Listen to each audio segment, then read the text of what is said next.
Welcome to the What to Read Next podcast. In this podcast, your host, Lori Amin, will interview published authors to chat about their work, journey to getting published, and their book recommendations.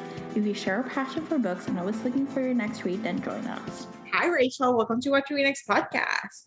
I'm so happy to be here. Thank you for having me. I'm so happy to chat with you. We chatted earlier last year on Instagram Live. So tell us what you've been up to ever since, we've been in the pandemic. So we're just kind of like we chatted. We're just sort of emerging and life is getting busier.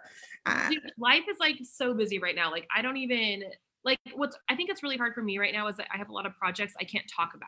So like for me, I'm like pumped, excited. I want to like talk about these things I'm doing, but I'm like, I can't talk about them. So I think for me, like that is the hardest part right now is that I have to be like careful.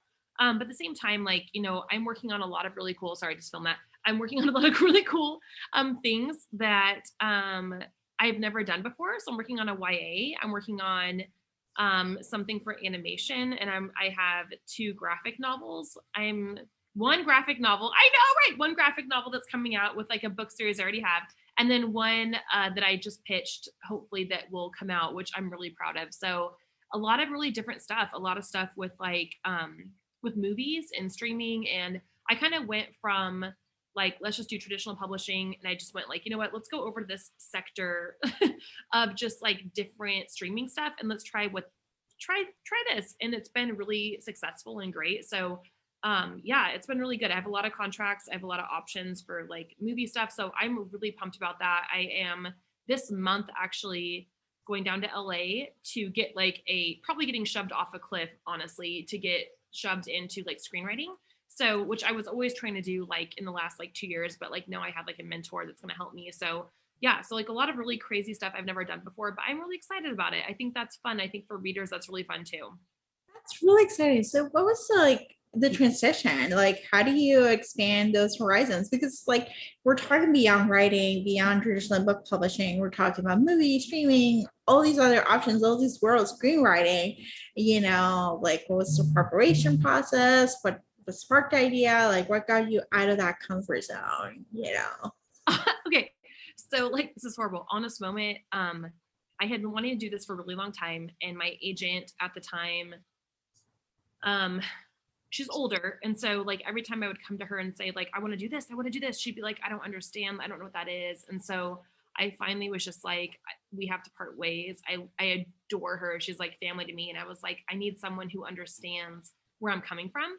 And so honestly, it came from me finding someone who actually understood like the language I was speaking, saying like, I want to do manga, I want to do graphic novels, I'm doing a K-pop book. And I actually had publishers that were like, don't do a K-pop book. You can't do that. Like I was told like for a year and a half, like you can't do this. And I was like, but this needs to be done. Like we need more diversity. We need this, like Asian hate is happening. Like, I'm not okay with this. Let me write this. And as you know, like I have always had that in my books. I've always had diversity and stuff. And so I really just had a really hard time being told by the white man up in New York, like not to do it. And I was like, that's not okay. And so I finally found someone who was like, who believed in me basically, and was like, you know what, like write those books, like make sure those characters are told, and have met with a lot of studios that feel the same way. And so honestly, it literally was someone just believing in me, honestly. And I think I needed that. I've been needing that for a really long time. And so I can't take credit for any of it, because it was honestly someone just saying like, you're not wrong. Like, this is an issue. Please write about these issues, and it's okay to write about them. You know what I mean? Yeah. Oh my gosh. I love this. And so what's the process of writing a graphic novel? Like it's like a whole different world. No, graphic novels are crazy. So what's crazy about graphic novels is you can't be too detailed, right? Because it's like a comic, right? So like you have to be like, and then I saw this, and then I did this. So like for me, like all of a sudden I had to make everything simple. And it was very hard for me because I'm very detailed when it comes to like dialogue and stuff. And so it was definitely hard, but at the same time, very fun, because it was a different way to do stuff. And I had an amazing Val. Hi, Val.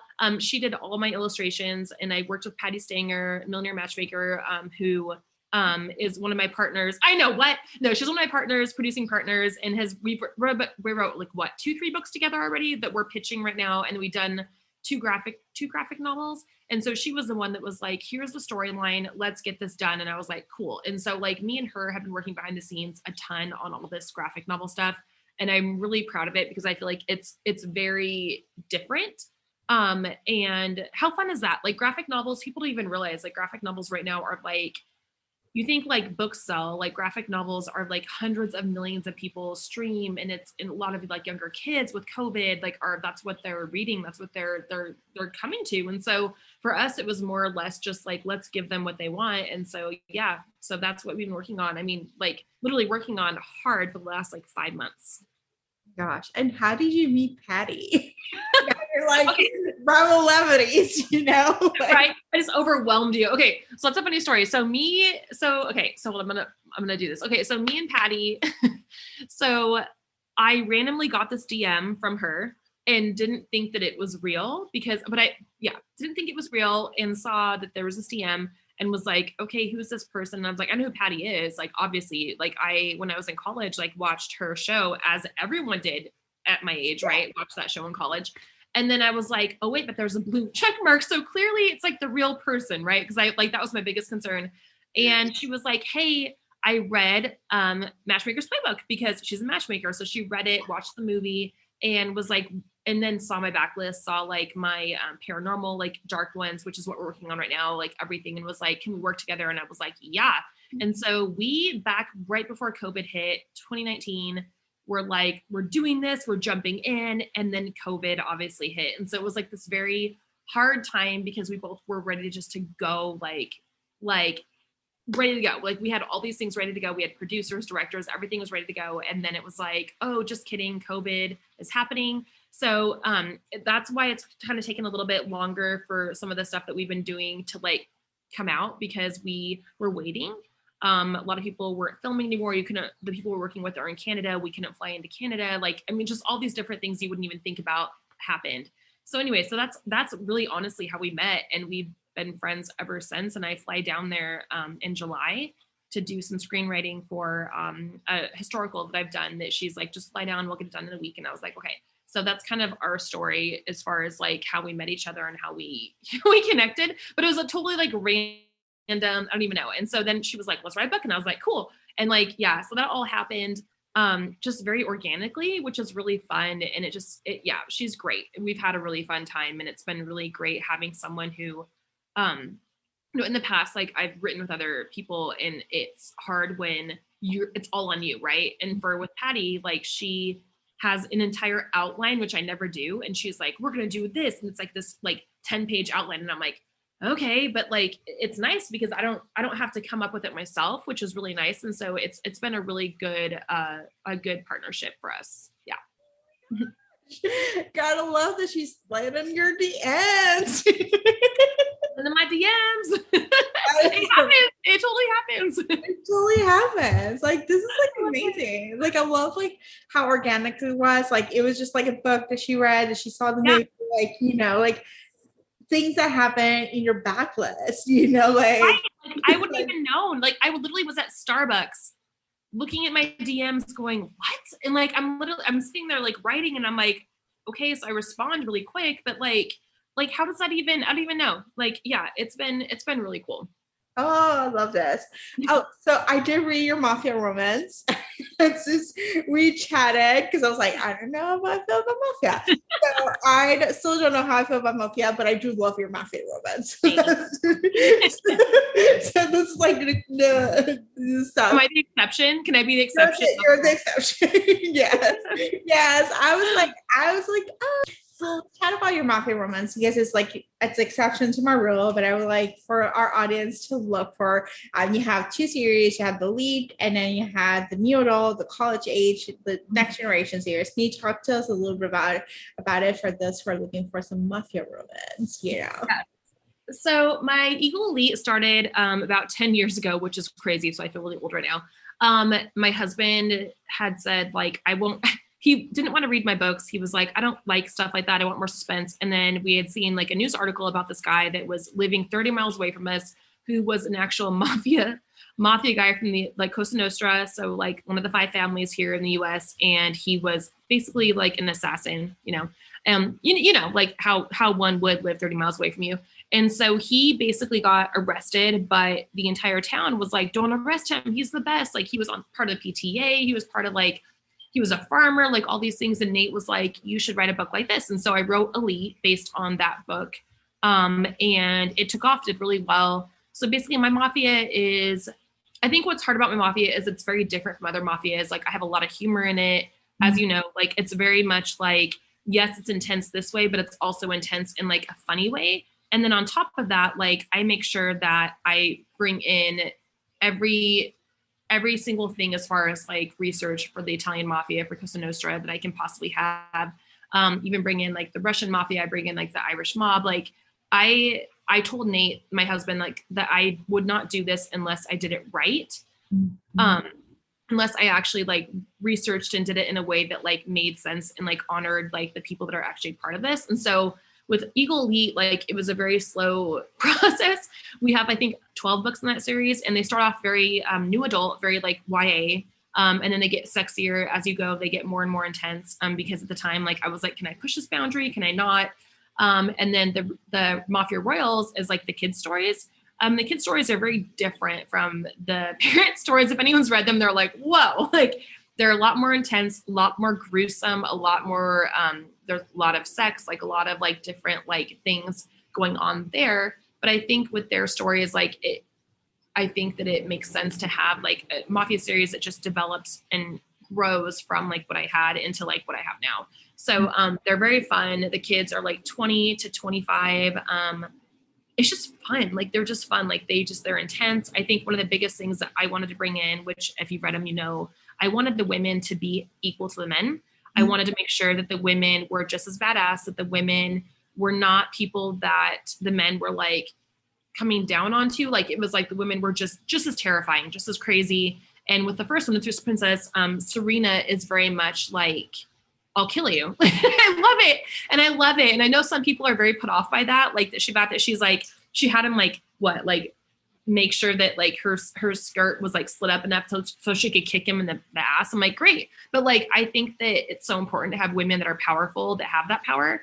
And I think for me, like writing this new series or the new like mafia series is don't do what other people have done in the past. I don't read other mafia books. I don't read them at all because a lot of times they say they're mafia, but it's just like they have a mafia concept, but they don't have like the violence. They don't have like the actual background of it. And that really bothers me. And so like for me, want to make sure it's very authentic. I have people from the Gambino family that actually read, I know, which is crazy, that actually like do like my sensitivity readers. I have people that are literally in the mafia that are like, so like literally my biggest pet peeve is when people are like, that's not true. And I'm like, bro, like I literally have mafia people that are telling me like, this is true. So I think I think if you have one trigger for me right now, it is that people say that like, it's not authentic. And I'm like, I don't know how more authentic you can get when I have people from Italy that are in the mafia helping me. I just married someone that's Gambino, so I don't know what to tell you. So yeah, so that's like my biggest thing, but it's been really fun. And I don't think I'll ever come back from it. Like I will always write mafia. I'll always like get in that. Even if it sells one book, I will always be there because to me, it's like a passion to talk about like families being that close and like blood being everything. Like it's all about family. And I think right now in the world that we're living in, that's kind of been lost a little bit. And I think even when you have like the violence and like all the other things that are attached to it, there's something very poetic about having that loyalty to someone. Do you know what I mean? Yes. I love that it was just featured strong female protagonists. There's some blood, there's some gory, there was some sex. There was just like, I don't know, it felt like you were transported to a different world, but at the same time you were like in today's world. Like, you know, and you saw the family dynamics and like the stuff that each person had to do just to be part of the family, you know. So get me. I love it. I miss you. I can't wait to see you at a signing again. I know. Speaking of signings, will you do any ones in 2022 or Book Bonanza, and then I have Edinburgh, and actually this year I actually just said yes to a signing in Vegas this October.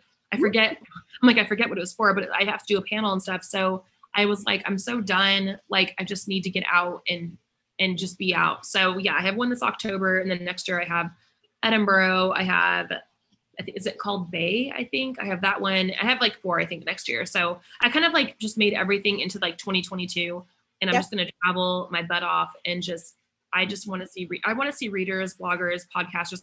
I want to see you guys. Like, I'm just so done. Like, I want to see you guys. Like, I'm not okay. I don't know. Like, I know when you're at signings, it's really intense. You have to be on, but like, there's something so beautiful about meeting people that are like-minded, that get the whole like book thing. And it's hard when you're isolated, and we've been isolated for like 2 years, it feels like. So I just want to be there and just like talk books and just like be with everyone. So yeah, I have added stuff to my list. Yes. Oh, so exciting. I'm so excited for book signings. Like, let me tell you, like this is time. Like, I've been by myself for a year and a half. Like, I need to. We're done. Yeah. Like, I'm done with the Zoom fatigue. So what are some of the books we recommend for listeners to pick up? Oh my gosh. Okay. So I would say Mafia Royals for sure, because you can pick that up. I have a little family tree and like a little bio thing before you even start, so you're not lost. Second one would be Dark Ones, because Dark Ones is my paranormal book series, but it is getting adapted right now for film or TV. Mm-hmm. So actually we're working on the pilot right now, and I have an incredible producer. Like, my producer is amazing, my producers. So I'm really excited about that. Obviously we haven't announced it yet because we can't, but it's going to be amazing.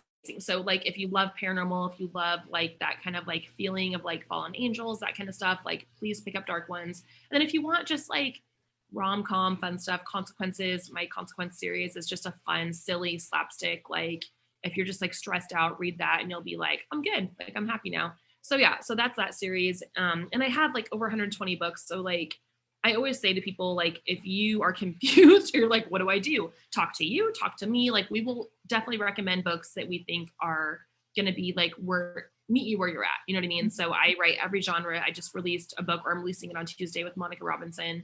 That's erotica, which I've never written before. And it's BDSM. And I'm like, what am I doing? But like, that's the story that we wanted to tell, and it's coming out. So like, yeah. So I write basically everything. So if you're stressed or at home and just like, I need something to escape with, like, I hope that I could be the author that can take you to that place that you need to be, to just not be stressed anymore. Yes. You know what I read recently was Office Hate. Your Office. Oh, did you like it? I loved it. I was like, I'm going to move for Enemies to Lovers. And I think I emailed Valentine or direct message Valentine. I was like, I need Enemies to Lovers. They're like, Office Hate. And I was like, here you go. It was so immature, and I'm so sorry. It was like the most immature book ever, but I laughed so hard writing it. So glad you funny. With the gecko and like the whole game personal, you know, like games, but contemporary game, or you know, like the goal. Oh my gosh. It literally, like, you don't even know. Like, I literally, and I think maybe like I was hallucinating halfway through because I had baby. So I was like, this is funny, but I'm like, is it funny? I don't even know. But I was dying laughing the entire time. So I'm glad that you're not like, you're dumb. You're dumb, Rachel. No, like, literally. It was delightful. It was like a good escape, like, you know, just get escaped. Like, you're like, oh, Enemies to Lovers. So there we go. You're like, oh my gosh. The whole idea they both work in the dealership and they both were like, they got fired the same day. Yes. You know? So. The gecko coming up between the boobs, like, what? Like, he's a boob guy. Like, great. I love it. So yes, again, you have a book for everyone's taste. Like, give it a try, you know. So oh man, I'm so happy you liked it. I have a lot of people that were like, oh, it's the worst, and I'm like, no, but it's fun. You have to like, can't take yourself so seriously all the time. Like, have books that are just like dumb. You know what I mean? Like, that just take you to that place that you're like, oh, well, I just watched, I don't know what I watched, but it was great. It's brain candy. Like, you know, it's like, you just like brain candy. It just like gets you, like, it's like you just listen, you read and watch, you know, that's what we watch sometimes TV. We just watch it for function. Like, it's just distraction. So it's like Friends. Like, you can always watch Friends no matter what. what mood you're in and be happy and laugh. And like, it's like you're watching it all over again. Like I want to write books like that. I want books that people feel like they can come back to over and over and over again. And I think that's such a huge thing for authors. You know what I mean? Yes. Oh, yes. All right. So tell us where you can find you online. Okay. So you can find me on RachelVanDykenAuthor.com. I said that way too fast. I apologize. I've been working on my talking. And then at RachVD on Instagram, Twitter. Also, I'm trying super hard to do TikTok, but TikTok, I'm 36 now. So I'm old. So I'm attempting to like, you can't teach an old dog new tricks. Like it's hard. So I'm trying really hard. So you can find me on there. And always email me, like, as you know, personally, like I always respond personally. Like it's not my assistant. It's always me. So if you ever want to email or you have questions, please email me, RachelVanDykenAuthor@gmail.com, and I will definitely get back to you. And yeah, I freaking love my readers, and I love you guys. I love you. I love that you just spread the word about books, and I just appreciate you so much. So thank you. Oh, thank you, Rachel, for being on the show. Yeah, of course. If you enjoyed this podcast, feel free to share with friends, subscribe, rate, and review the show. This is the easiest way to support the podcast. Today's episode's partner is Libra FM. If you're an audiobook listener, then you should add Libra FM as your go-to source for paid audiobooks. Libra FM makes it possible for you to buy audiobooks through your local bookstore. Memberships start at $14.95, and they also have great sales for women's audiobooks each month for $3.99, thanks to the Kiss Club. To sign up for Libra FM, please visit whattoreadnextblog.com/LibraFM. You will receive a free audiobook when you sign up for a monthly subscription. If you purchase a subscription through our link, you will be supporting the podcast at no cost to you. The What to Read Next podcast is part of the Frolic Podcast Network. Please visit frolic.media/podcast to discover new shows to tune in. Thank you so much for listening and have a great day.